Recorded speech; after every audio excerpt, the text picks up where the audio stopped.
ঐক্যমত হয়ে যায়। বাস্তবের সাথে মিলিয়ে দেখেন, তামাম কাফির কাফিরে ভাই ভাই হয়ে গিয়েছে, অমুসলিম অমুসলিমে ভাই ভাই হয়ে গিয়েছে।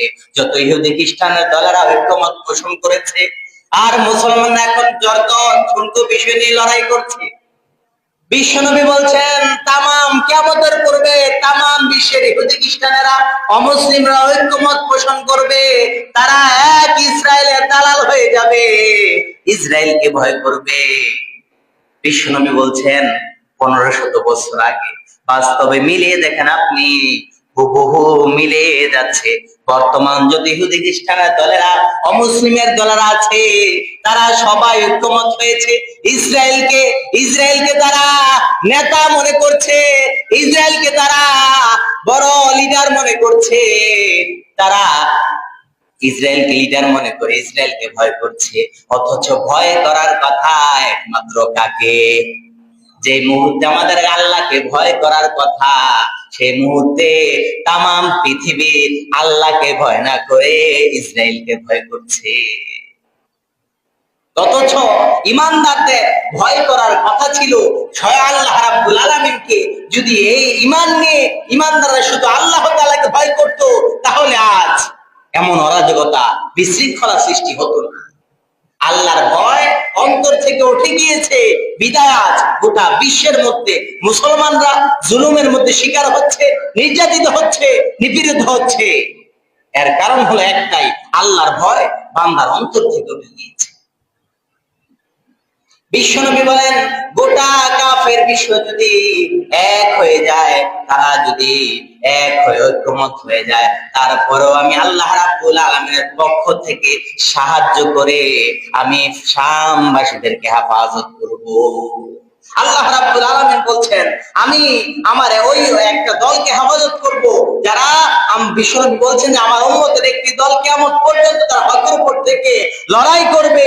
তামাম দুনিয়ার কাফেররা যদি ঐক্যমত হয়ে যায়, তারপরেও আল্লাহর সাহায্য ওই দলের উপর আসবেই, আল্লাহর বিজয় ওই দলের উপর আসবেই, এটাই নিশ্চিত।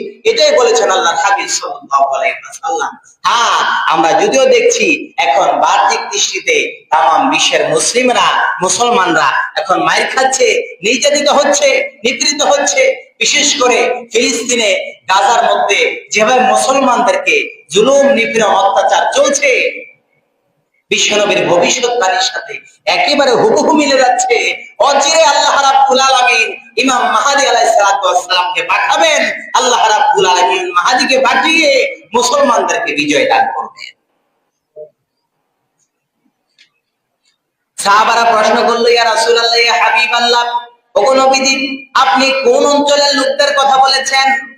কোন লোকদের কথা বলেছেন যে ওই লোকেরা হকের উপর থাকবে, হকের উপর থাকার কারণে আল্লাহ রাব্বুল আলামিন তাদেরকে সহযোগিতা করবে, বিজয় দান করবে? সাহাবারা প্রশ্ন করলো।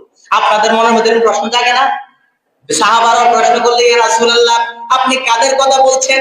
কোন লোক তারা যারা হকের উপর থেকে মৃত্যু পর্যন্ত বুঝবে, তারপর হকের উপর থেকে বিন্দু মাত্র এদিক সেদিক করবে না, বিন্দু মাত্র সরে দাঁড়াবে না? বিশ্বনবী বলছেন এই কথা। বিশ্বনবীর কথার সাথে বাস্তবে মিল দেখেন, নিজের জীবন দিয়ে দিতে প্রস্তুত, তারপরে ঈমান থেকে চুল পরিমাণ নড়তে রাজি না। সাহাবারা প্রশ্ন করলে, ইয়া রাসূলুল্লাহ, ইয়া হাবিবাল্লাহ, আপনি কোন অঞ্চলের লোকদের কথা বলছেন? বিশ্বনবী বলছেন, আখিরি জামানায় কিয়ামতের আগে সামনের মধ্যে বসবাসরত আমার ঈমানদার উম্মতেরা হকের উপর থেকে লড়াই করবে। তামাম দুনিয়াও যদি আমার শামবাসীকে সহযোগিতা না করে, এই যে দেখেন বাস্তবে তামাম পৃথিবী এখন নিশ্চুপ। ফিলিস্তিনের মুসলমানদেরকে কেউ সহযোগিতার জন্য এগিয়ে যাচ্ছে না। তামাম পৃথিবী যে মুহূর্তে নিশ্চুপ, সেই মুহূর্তে বিশ্বনবীর হাদিসের সাথে একেবারে মিলে যাচ্ছে। বিশ্বনবী বলছেন, আখিরি জামানার কিয়ামতের আগে শামের মধ্যে বসবাসরত, শাম বর্তমান ফিলিস্তিন, ফিলিস্তিনে বসবাসরত একদল মুসলমান হকের উপর থেকে লড়াই করবে আল্লাহর জন্য ঈমান নিয়ে। তামাম দুনিয়ার যদি কেউ তাদেরকে সহযোগিতা